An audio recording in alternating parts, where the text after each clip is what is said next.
Have you ever seen someone so cruel that it made your blood boil? Welcome to my channel, and today we will meet the most evil queen in history, Jezebel. King Ahab was the ruler of Israel, a man described as doing evil in the sight of the Lord. But he had no match for his wife, Queen Jezebel, whose wickedness knew no bounds. She held an elevated position in society and used her influence to promote the worship of the pagan god Baal at the expense of Yahweh, the one true God. She set up altars for Baal and Asherah in the temple of Yahweh, effectively defiling it. This sacrilegious act enraged the prophet Elijah, who confronted Ahab about it. However, the king was too afraid of Jezebel to take any action against her. He cowered like a whipped dog, showing fear and submission to his wife. But Elijah was not intimidated. He challenged Jezebel, prophesying that her followers would be wiped out, and that she herself would die a violent death at the hands of her own people. When Jezebel heard these words, her reaction was pure rage. There was no hint of fear or remorse. Instead, she sent a messenger to summon Elijah to her palace. She wanted to see him, to have a face-to-face confrontation. She probably thought she could intimidate him, break him, make him take back his words, but she was wrong. Elijah arrived at the palace and went straight to the point. He repeated what he had told her through her messenger, letting her know that he was not afraid of her threats. Jezebel was furious, but she was also intrigued by Elijah's bravery. No one had ever spoken to her like that before. They had always cowered before her, never standing up to her. It both angered and fascinated her. She proposed a deal to Elijah. If he could call down fire from heaven, she would believe in Yahweh and become his follower. But if he failed, she would have him put to death. Elijah accepted the challenge, knowing that he would succeed where Ahab had failed. He called down fire from heaven and consumed the sacrifice on the altar.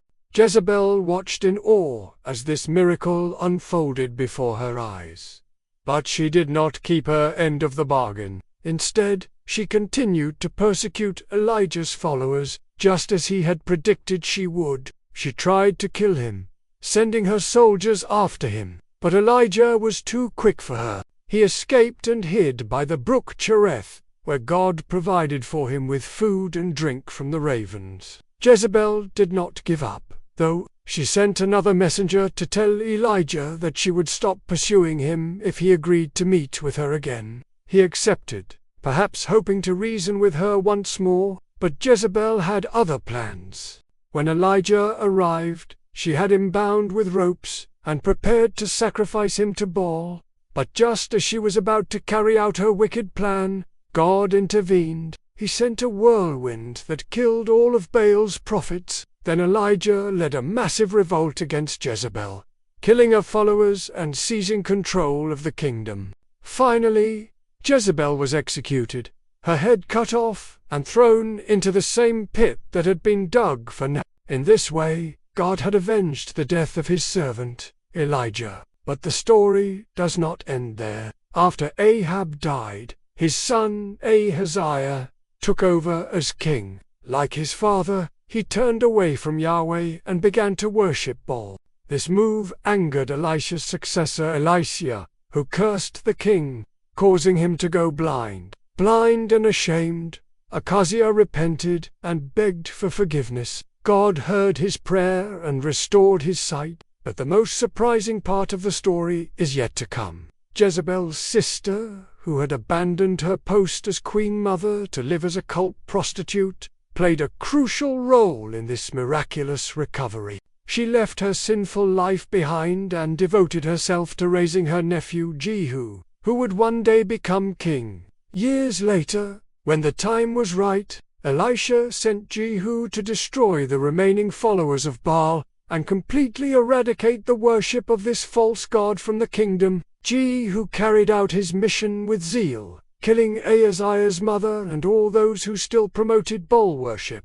In the end, the line of Ahab was cut off, and the kingdom of Israel was free from the worship of Baal. The cruelty of Queen Jezebel had finally come to an end. Which historical figure do you think was the most evil? Share your thoughts below, and don't forget to subscribe for more videos like this. See you next time.